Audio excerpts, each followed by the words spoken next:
আসসালামু আলাইকুম প্রিয় দর্শক, দেখতে পাচ্ছেন আমার সামনে একটি চার্জার ফ্যান রিপেয়ারের জন্য আসছে। এই চার্জার ফ্যানের মডেল নাম্বার আমি আপনাদের দেখাই। দেখেন এখানে লেখা আছে সানকা 2388 SF।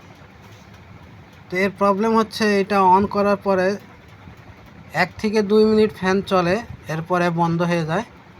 তো এটি চার্জে চলতেছে। এখন কারেন্টে যখন ফ্ল্যাগটি লাগানো হবে, ফ্ল্যাগ লাগানোর সাথে একটি লাল বাতি জ্বলার কথা, কিন্তু সেই লাল বাতিটি জ্বলতেছে না এবং কারেন্টে ফ্যানটা চলতেছে না। এটাই এর প্রবলেম। দেখতে পাচ্ছেন এখানে চার্জারে একটি লাল বাতি জ্বলার কথা, কিন্তু এই লাল বাতি জ্বলতেছে না।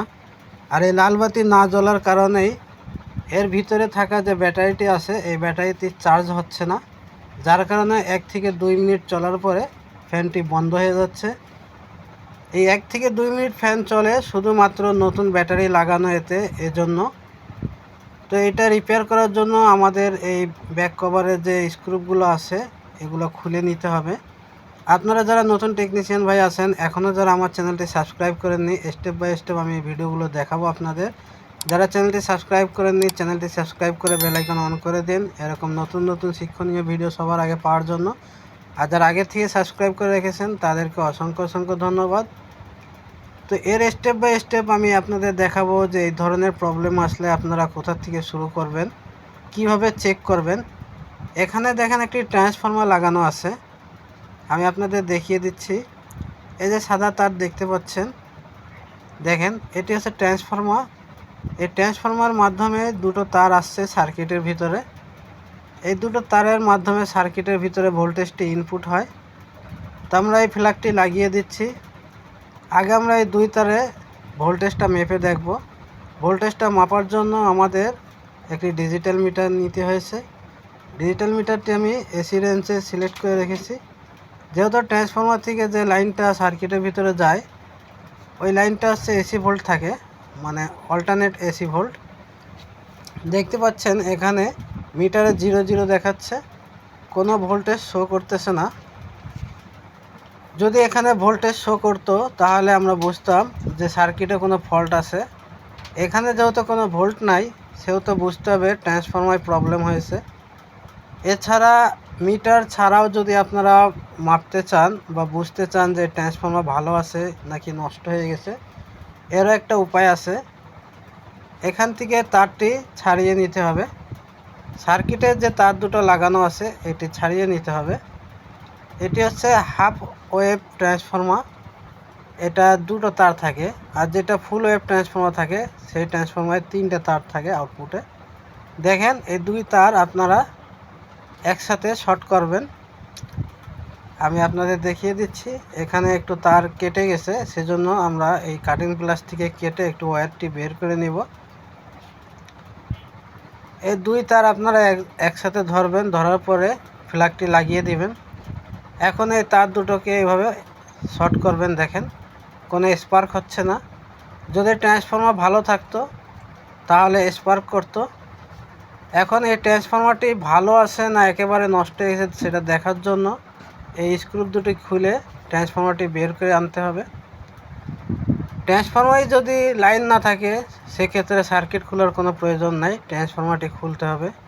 অনেক সময় দেখা যায় ট্রান্সফর্মার ভালো থাকে, কিন্তু ট্রান্সফর্মারে যে এসি কোটের মাধ্যমে 220 ভোল্ট ইন হয়, সেটা যদি না হয় তাহলে ট্রান্সফর্মার কিন্তু ভোল্টেজ আউটপুট দিবে না।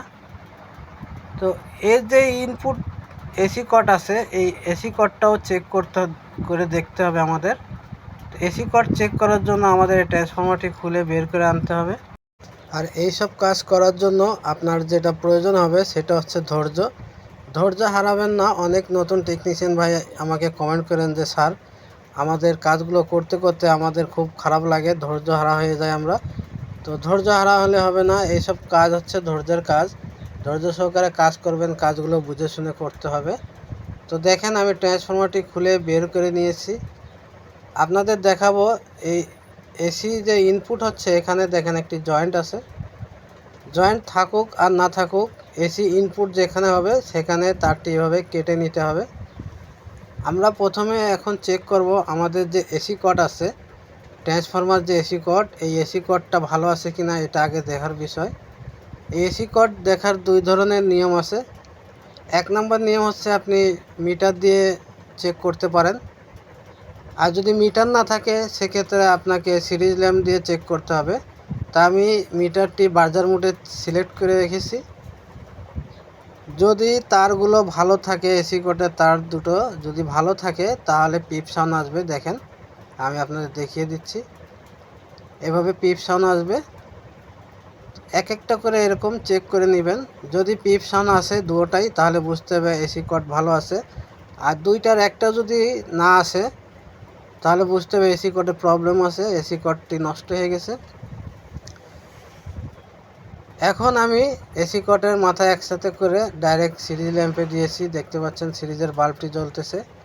এসি কট যদি ভালো থাকে সিরিজের বাল্ব জ্বলবে, আর যদি এসি কট নষ্ট থাকে তাহলে সিরিজের বাল্বটি জ্বলবে না। তো আমাদের এসি কটটি ভালো আছে, সেজন্য এসি কটে বাল্বটি জ্বলছে। এখন আমাদের চেক করতে হবে ট্রান্সফরমার। তো ট্রান্সফরমার চেক করারও দুইটা উপায় আছে। এক হচ্ছে মিটারে চেক করবেন কোনো ওমস দেখাচ্ছে কি না, আর দ্বিতীয় হচ্ছে এখানে সিরিজ ল্যাম্প দিয়ে চেক করতে পারেন। তা আমি এখানে ওমসে সিলেক্ট করে নিয়েছি meter. Digital meter transformer AC side অনেক সময় বার্জার মোডে রাখলে পিপসান আসে না, সেজন্য ওমসে সিলেক্ট করে নেবেন। এখানে ওমস দেখাবে কিন্তু দেখাচ্ছে 0 আপনারা যদি দুই হাত দিয়ে এরকম ধরেন তাহলে ওমস দেখাবে, এভাবে ধরলে ওমস দেখাবে, কিন্তু এভাবে ধরার নিয়ম নাই। এইভাবে ধরবেন, দেখেন হাত দেওয়া যাবে না দুই পাশে, এভাবে দেখাবেন। দেখেন 0 দেখাচ্ছে। যদি ট্রান্সফরমার ভালো থাকতো তাহলে ওমস দেখাতো। এই ট্রান্সফরমার এসি সাইডটি নষ্ট হয়ে গেছে, সেজন্য এই ফ্যান কারেন্টে চলতেছে না, প্লাস ব্যাটারি চার্জ হচ্ছে না। এই ট্রান্সফরমার আপনারা চাইলে নিজেরাও খুলে রিপেয়ার করতে পারেন, কয়েল রিওয়াইন্ডিং করতে পারেন, নতুন করে রিওয়াইন্ডিং করতে পারেন, অথবা আপনারা এই ট্রান্সফরমার নিয়ে যেয়ে দোকানে নতুন একটি ট্রান্সফরমার কিনে এনে লাগিয়ে নিতে পারেন। তবে এই ট্রান্সফরমার খুলে রিওয়াইন্ডিং করে বা এই ট্রান্সফরমার খুলে রিপেয়ার করে লাগিয়ে দেওয়াই ভালো, কারণ এই যে ট্রান্সফরমারটি রিপেয়ার করতে গেলে এখান থেকে কেটে রিপেয়ার করতে হয়। কিভাবে ট্রান্সফরমার রিপেয়ার করতে হয় আপনারা আমাকে কমেন্ট করবেন, স্যার আমরা ট্রান্সফরমার রিপেয়ার ভিডিও দেখতে চাই। তাহলে আমি আরেকটি ভিডিও বানিয়ে দিব যে এই ধরনের ট্রান্সফরমার কীভাবে আপনারা রিপেয়ার করবেন। এই অরিজিনাল ট্রান্সফরমার রিপেয়ার করে লাগিয়ে দেওয়াই ভালো, কারণ মার্কেট থেকে যদি আপনি ট্রান্সফরমার কিনেন সেক্ষেত্রে সেট করতে একটু প্রবলেম হতে পারে।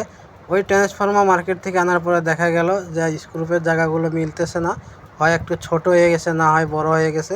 সেজন্য অরিজিনাল ট্রান্সফরমার রিপেয়ার করে লাগিয়ে দিবেন। আপনারা যদি কমেন্ট করেন যে স্যার ট্রান্সফরমার রিপেয়ারের ভিডিও দেন, আমি অবশ্যই দিব।